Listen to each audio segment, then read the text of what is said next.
Friends, welcome to our channel Mounam Pesiyadhe. Theni மாவட்டம் சுருளிப்பட்டியில உள்ள கோடிலிங்கேஸ்வரர் கோவிலுக்கு போயிட்டு வந்தாங்க.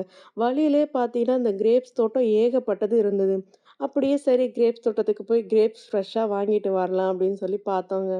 அங்க கார்ல கிராஸ் பண்ணி வரப்போ எல்லாருமே வாங்க கிரேப்ஸ் தோட்டம் இருக்கு அப்படின்னு சொல்லிட்டு இருந்தாங்க. ஆனா கண்ணுக்கு பார்த்தீங்கன்னா, ஒரு கிரேப்ஸும் காணா, செடியுமே அந்த அளவுக்கு இல்லங்க. சரி என்னடா அப்படின்னு சொல்லி நாங்க அப்படியே கோவில்லேருந்து கிராஸ் பண்ணி வந்துகிட்டே இருந்தோம். கரெக்ட்டா வந்து பார்த்தீங்கன்னா, கோவிலுக்கு ஆப்போசிட்ல வந்து பார்த்தீங்கன்னா, ஒரு சொரக்கா தோட்டம் இருந்ததுங்க. அந்த தோட்டத்துக்கு பக்கத்திலே தான் இந்த கிரேப்ஸ் தோட்டம் இருந்தது. இது மட்டும் கொஞ்சம் ஃப்ரண்ட்லயே வந்து பார்த்தீங்கன்னா, கிரேப்ஸ்லாம் தெரியும். சரின்னு நாங்க இந்த இடத்துல வந்து ஸ்டாப் பண்ணோம். இந்த தோட்டம்லாம் வேற எங்கேயும் இல்லங்க. எல்லாருக்கும் காமனா தெரிஞ்ச ஒரு இடம் சுருளி ஃபால்ஸ். அந்த ஃபால்ஸ் இருக்க லைன்லயே தாங்க இந்த தோட்டம் இருக்கு. இந்த தோட்டத்து ஓனர் வந்து பார்த்தீங்கன்னா, ராயன் செல்வி. இவங்களோட தோட்டத்த தாங்க இன்னைக்கு சுத்தி பார்க்க போறோம். அதுலயும் இந்த ராயன்கிறவரு நமக்கு இந்த கிரேப்ஸ் தோட்டத்த பத்தி ஏ டூ இசட் ஃபுல் டீட்டெயில்ஸ் நமக்கு சொல்லியிருக்காரு. இது கிரேப்ஸ் தோட்டத்தோட மேல் பகுதிங்க. உள்ள போய் பார்த்தா தான் நமக்கு கிரேப்ஸ் எல்லாம் இருக்கிறது நல்லா தெரியும். வாங்க என் கூட சேர்ந்து நீங்களும் கிரேப்ஸ் தோட்டத்த சுத்தி பாருங்க. உள்ள என்ட்ரி ஆனதுமே பார்த்தீங்கன்னா, கீழ தரை ஃபுல்லா பார்த்தீங்கன்னா, மண்ணுக்கு பதிலா கிரேப்ஸா தாங்க இருந்தது. அந்த வீணா போன கிரேப்ஸ் எல்லாம் கீழ அப்படியே உரமாகட்டும்னு சொல்லி அப்படி இப்படியே போட்டு வச்சிருந்தாங்க. வீணா போன திராட்சைன்னா, அந்த கெட்டு அழுகி போயிருக்கும்ல, அந்த திராட்சை கிடையாதுங்க. இவங்களே திராட்சைய வந்து பதமா பிரிக்கிறாங்க. இதெல்லாம் இனிப்பா இருக்கும், இதெல்லாம் கொஞ்சம் புளிப்பா இருக்கும், இதெல்லாம் இன்னும் நல்லா இனிப்பா இருக்கணும். அதுபோல இந்த புளிப்பு சுவை உடைய திராட்சையெல்லாம் பார்த்தீங்கன்னா, அவங்களே கட் பண்ணி கீழ தோட்டத்துக்கு உரமா போட்டுர்றாங்க. வீடியோ ஃபுல்லா பாருங்க ஸ்கிப் பண்ணாம, உங்களுக்கே புரியும்.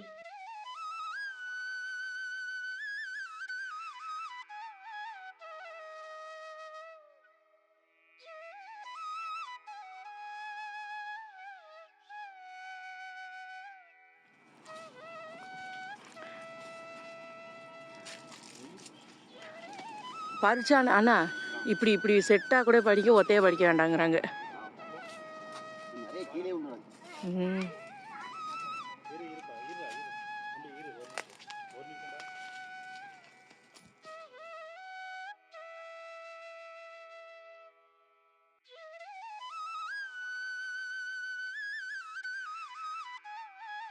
ஏன்னா இப்ப வீட்டுல நான் கொடி வச்சிருக்கேன், கிரேப்ஸ் கொடி.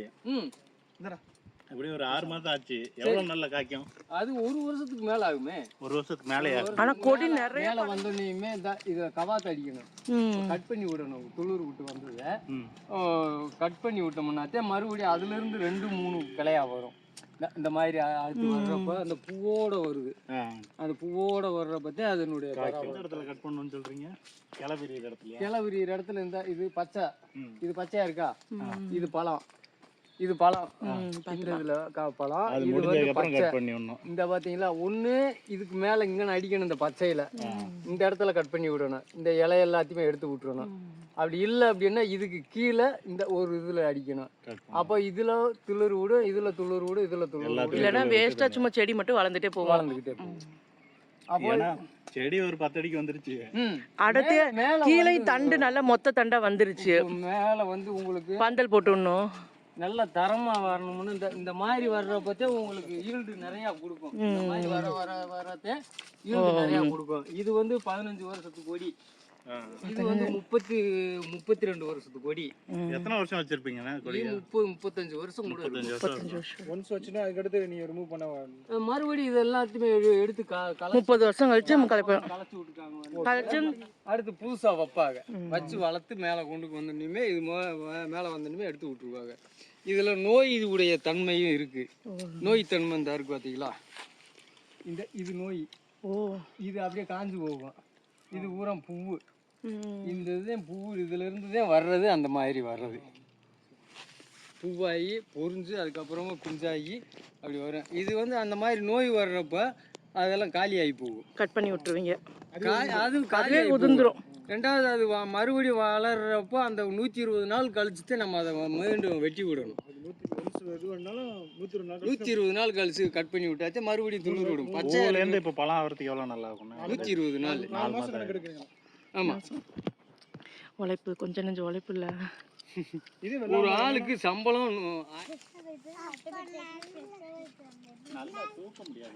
இதுல வந்து மண்டை மோதிக்கும் இந்த மாதிரி இருக்குல்லப்பா, இது வந்து வேஸ்ட்டு.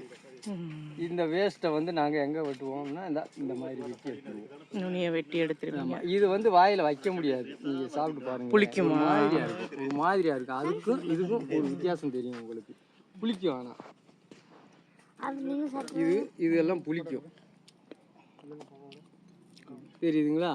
அந்த பழத்துக்கும் இந்த பழம் மாதிரியாக தான் இருக்கு. இந்த பழமாக இருக்கிறதுலையே கொல்ல வேலை இருக்கு.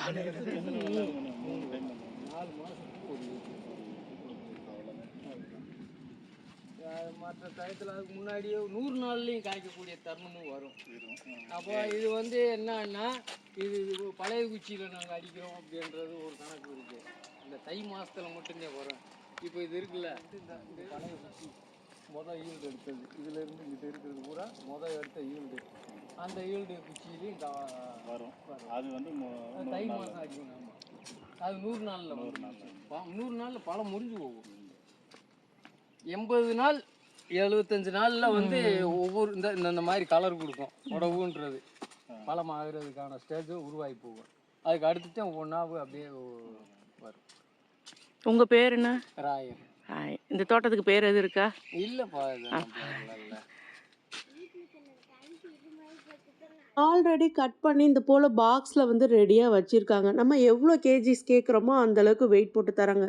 இல்லை எனக்கு ஃப்ரெஷ்ஷாக அப்போ தான் செடியிலேருந்து கட் பண்ணி தரணுன்னாலும் அது போலும் கட் பண்ணி தராங்க நமக்கு. ஒரு பாக்ஸ்லேயும் பார்த்தீங்கன்னா 5 கிலோ வீதம் சேல் பண்ணுறாங்க. 1 கிலோ வந்து பார்த்தீங்கன்னா 40 ரூபான்னு சொல்லி சேல் பண்ணிகிட்ருக்காங்க. அயன்கிற இந்த தோட்டத்து அண்ணா கொஞ்சம் கூட முகம் சுளிக்காம நம்ம கேட்ட எல்லா கேள்விக்கும் சந்தோஷமா சிரிச்ச முகமா பதில் சொன்னாருங்க. அடுத்து பார்த்தீங்கன்னா இந்த போல பாக்ஸில் தான் சேல் பண்ணுறாங்க. ஸோ வாங்கி முடிச்சதுமே பார்த்தீங்கன்னா ஒயினும் ரெடி பண்ணுறோம், அதுவும் பார்க்குறீங்களா அப்படின்னு சொல்லி சொன்னாங்க. சரி, ஏன் அதையும் மிஸ் பண்ணணும், போய் பார்ப்போமேன்னு சொல்லி பார்த்துட்டு இருந்தோங்க.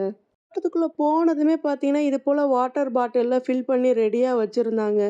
எனக்கு ஆச்சரியமா இருந்துச்சு. நிஜமா இதுதான் ஒயினான்னு சொல்லி. நான் வந்து அந்த அளவுக்கு பார்த்ததெல்லாம் கிடையாதுங்க. அதுக்கப்புறம் பார்த்தீங்கன்னா, எல்லாருக்குமே டேஸ்ட் பண்ண சொல்லி குடுத்தாங்க. என் பொண்ணு, பையன்லாம் குடிச்சிட்டு அவங்க முகமே ஒரு மாரி ஆயிடுச்சு. உண்மைய சொல்லணும்னா, இந்த ஒயினெல்லாம் எங்களுக்கு ஃபர்ஸ்ட் டைம்ங்க. அதனால சரி என் குழந்தைங்களுக்கு பிடிக்கவே இல்ல சுத்தமா.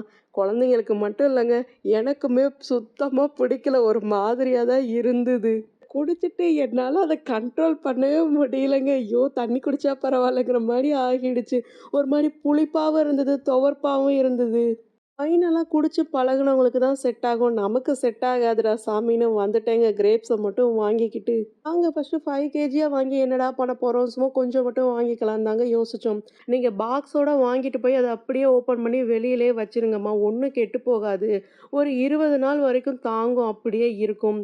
இது ஃப்ரிட்ஜில் வச்சா கூட கொஞ்ச நாள் தான் தாங்கும். ஆனா நீங்க வெளியில நல்லா திறந்து காத்தோட்டமா வச்சுட்டாவே இது அழுகாது, நல்லாருக்கும் அப்படின்னு சொன்னாங்க. சரி நாமளும் ட்ரை பண்ணி பார்ப்போம். இன்னும் கொஞ்சமா கிரேப்ஸ் எடுத்து வச்சிருந்தேங்க. ஒரு 15 டேஸ் வரைக்குமே எனக்கு ஒண்ணும் ஆகல. சாப்பிடாமயே வச்சு டெஸ்ட் பண்ணி பார்த்தோம்.